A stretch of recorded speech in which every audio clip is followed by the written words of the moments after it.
अस्सलामुअलैकुम। TNN TV के साथ मैं हूं कौकब फारूकी। सबसे पहले शामिल करेंगे न्यूज हेडलाइंस। 18वीं तरमीम की वजह से विफाक दिवालिया हो गया, वजीर आजम इमरान खान। हुकूमत का 19 अशियाए खुर्दनोश पर 2 अरब रुपए रियायत देने का ऐलान। जाली अकाउंट केस, नैब ने आसिफ जरदारी को 9 मई को तलब कर लिया। शादी या झांसा, FIA मुतहर्रिक, मजीद 8 चीनी लड़के गिरफ्तार। कराची में रमजान की आमद के साथ ही शहर की बेकरियां और मिठाई की दुकानें खजला फेनी से सज गईं। ग्रीन पार्टी के उम्मीदवार पॉल मेलनी ने ब्रिटिश कोलंबिया में वफाकी इंतखाबात जीत लिए। चाइना के साथ तनाज़े पर अमरीकी मदद ले सकते हैं कैनेडियन वजीर। कनाडा के इमिग्रेशन के वजीर बदउनवान इमिग्रेशन कंसल्टेंट के खिलाफ नए ज़ाब्तों के हामी। ताकतवर समुद्री तूफान फानी से बांग्लादेश में 15 अफराद लुक़मा अजल बन गए। और ईरान से जंग नहीं चाहते मगर जारियत का भरपूर जवाब मिलेगा, जॉन बोल्टन। हेडलाइंस आपने जानी, खबरों की तफसील शामिल करेंगे इस ब्रेक के बाद।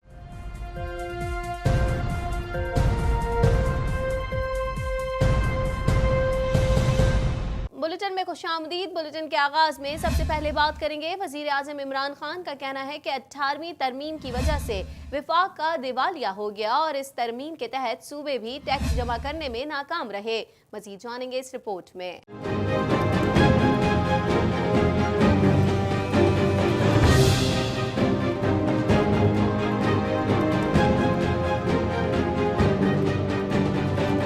वज़ीर आज़म इमरान खान ने कहा कि 18वीं तरमीम की वजह से विफाक का दिवालिया हो गया और इस तरमीम के तहत सूबे भी टैक्स जमा करने में नाकाम रहे। इस्लामाबाद में सीनियर सहाफियों से बातचीत करते हुए वज़ीर आज़म इमरान खान का कहना था कि नए बल्दियाती निज़ाम से नई लीडरशिप सामने आएगी। इस निज़ाम के तहत फंड्स बराह रास्त गाँव तक जाते हैं। 22,000 देहात में बराह रास्त पैसा जाएगा। पुराने निज़ाम के तहत मुकामी सतह पर ज्यादा करप्शन होती थी। वज़ीर आज़म ने कहा कि खैबर पख्तूनख्वा में विलेज काउंसिल के बराह रास्त इंतखाबात होते हैं और अब पंजाब में पंचायत के बराह रास्त इंतखाबात होंगे। पंजाब में 22,000 पंचायत को 40 अरब रुपए के फंड्स देंगे, जबकि शहरों में मेयर के इलेक्शन भी बराह रास्त होंगे। हमारे शहर खंडर बनते जा रहे हैं, वहाँ सहूलतें खत्म होती जा रही हैं। कराची की हालत देखें, वो ठीक हो ही नहीं सकता। जब तक शहर अपना पैसा इकट्ठा नहीं करेंगे ठीक नहीं हो सकते। इस्लामाबाद से खबर शामिल करेंगे। आपको बताएं, इस्लामाबाद में MD यूटिलिटी स्टोर्स कॉरपोरेशन के हमरा प्रेस कॉन्फ्रेंस करते हुए वजीर आजम की मुआविन खुसूसी बराए इत्तलात और नशरियात डॉक्टर फिरदौस आशिक अवान का कहना था कि बदकिस्मती है कि दुनिया में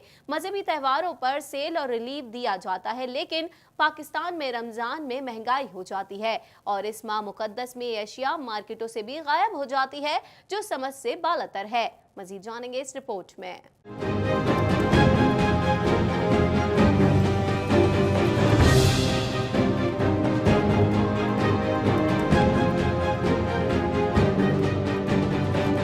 इस्लामाबाद में MD यूटिलिटी स्टोर कॉरपोरेशन के हमरा प्रेस कॉन्फ्रेंस करते हुए वजीर आजम की मुआविन खुसूसी बराए इत्तलात और नशरियात डॉक्टर फिरदौस आशिक अवान का कहना था कि बदकिस्मती है कि दुनिया में मजहबी त्योहारों पर सेल और रिलीफ दिया जाता है, लेकिन पाकिस्तान में रमजान में महंगाई हो जाती है और माह मुकद्दस में ये अशिया मार्केटों से भी गायब हो जाती है, जो समझ से बाहर है। फिरदौस आशिक अवान का कहना था कि हुकूमत का पब्लिक रिलीफ इकदाम है, जिसमें तमाम वुज़रा और सूबाई हुकूमतों को आवाम को रिलीफ देने की हिकमत अमली बनाने का कहा है। वजीर आजम इमरान खान ने अशिया जरूरिया को यूटिलिटी स्टोर पर सब्सिडी देने और MD यूटिलिटी स्टोर्स को अशिया की फराहमी यकीनी बनाने की हिदायत की है, जबकि ये सब्सिडी वजीर आजम ने खुद प्लान की है। मामून खुसूसी इत्तलात और नशियात ने बताया कि हुकूमत की जानिब से आवाम को 19 अशिया सस्ते दामों फराहम होगी। जिन 19 अशिया के लिए 2 अरब रुपए की सब्सिडी यूटिलिटी स्टोर्स को दी गई है, उनमें आटा, घी, चीनी, चावल, दालें, खजूर और दीगर शामिल हैं। यूटिलिटी स्टोर कॉरपोरेशन के जरिए वो 19 एसेंशियल आइटम जो है वो सस्ते दामों आवाम को दस्तयाब हों और यूटिलिटी स्टोर उस हवाले से अपना कलीदी किरदार अदा करें। आज MD यूटिलिटी स्टोर को मैं आपके तवस्सुत से रिक्वेस्ट करूंगी कि वो आपको अप्राइज भी करें। पूरा जो कॉन्सेप्ट है, जो हुकूमत का सबसे अहम हमारा पब्लिक रिलीफ इनिशिएटिव है। कुछ बात करेंगे कौमी एहतसाब ब्यूरो नैब ने जाली अकाउंट केस में साबिक सदर आसिफ अली जरदारी को 9 मई को तलब कर लिया है। मजीद अहवाल जानेंगे इस रिपोर्ट में।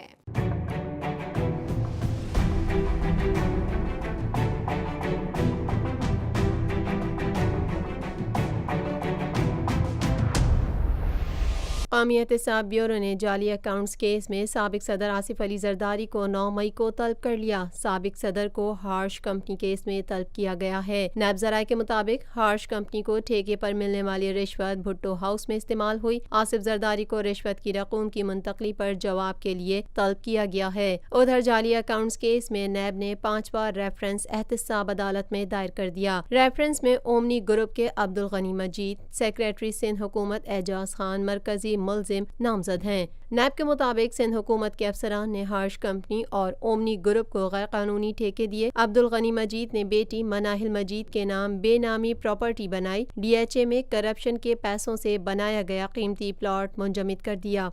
कुछ बात करेंगे FIA ने कार्रवाई करते हुए लाहौर समेत पंजाब के दीगर शहरों में मजीद 8 चीनी लड़के गिरफ्तार कर लिए।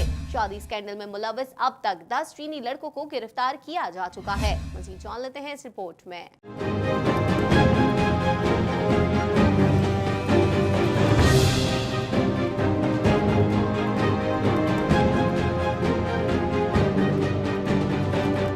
FIR ने कार्रवाई करते हुए लाहौर समेत पंजाब के दीगर शहरों से मजीद 8 चीनी लड़के गिरफ्तार कर लिए। शादी स्कैंडल में मुलव्वस अब तक 10 चीनी लड़कों को गिरफ्तार किया जा चुका है। Director general FIA Bashir Memon की हिदायत पर डिप्टी डायरेक्टर जमील मियों की सरबराही में टीम ने कार्रवाई करते हुए लाहौर में वाक़या डिवाइन होम से मजीद 8 चीनी लड़कों को गिरफ्तार कर लिया है। FIA के मुताबिक चीनी नौजवान पाकिस्तानी मैरिज ब्यूरो और एजेंट से मिलकर पाकिस्तानी लड़कियों से शादी कराते थे। शादी के बाद उन लड़कियों से जिस्म फरोशी का धंधा करवाया जाता था। इस बात के भी शवाहिद मिले हैं कि लड़कियों के औजा भी निकाले गए। FIA इस स्कैंडल में अब तक मजमूई तौर पर 10 चीनी लड़कों को गिरफ्तार कर चुकी है। इससे कबल मंडी बहाउद्दीन में लड़की से शादी करने वाले चीनी लड़के की सफरी दस्तावेजात तहवील में लेकर तहकीकात शुरू कर दी गई हैं। चीनी लड़कों की जानिब से मुसलमान होने का सर्टिफिकेट दिखाकर मुसलमान लड़कियों से शादी का मामला जोर पकड़ता जा रहा है। पुलिस हुक्काम का कहना है मामले के कानूनी पहलुओं को देख रहे हैं।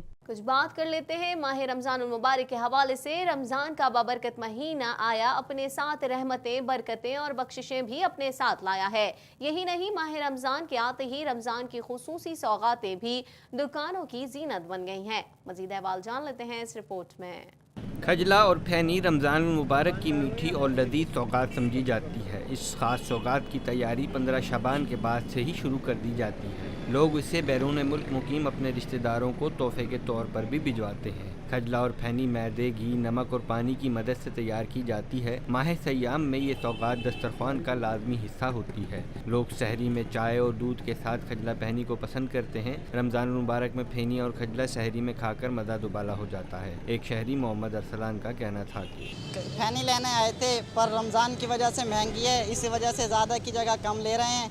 और ये मुझे भी बहुत पसंद है, मेरे छोटे बहन भाई हैं उन्हें भी बहुत पसंद है, इसलिए ये हम लेने आए। रमज़ान की वजह से महंगाई इतनी है कि हद से ज़्यादा बंदा ज़्यादा की जगह कम ले लेता है कि एक दिन की जगह 4 दिन में ले लेता है इंसान। इस वजह से हम लेने आए हैं। एक दुकानदार अशरफ अली का कहना था कि भाई मैं 98 से यहाँ पे काम कर रहा हूँ और 98 के से अब तक जो तकरीबन महंगाई का रेशो देखा जाए तो तकरीबन डबल से भी डबल महंगाई हो गई है। हर हुकूमत आती है महंगाई का वो करती है, लेकिन कोई भी हुकूमत जो है महंगाई का खात्मा नहीं करती और महंगाई बढ़ती है, कम नहीं होती। मजीद खबरें भी बुलेटिन का हिस्सा होंगी मगर इस ब्रेक के बाद।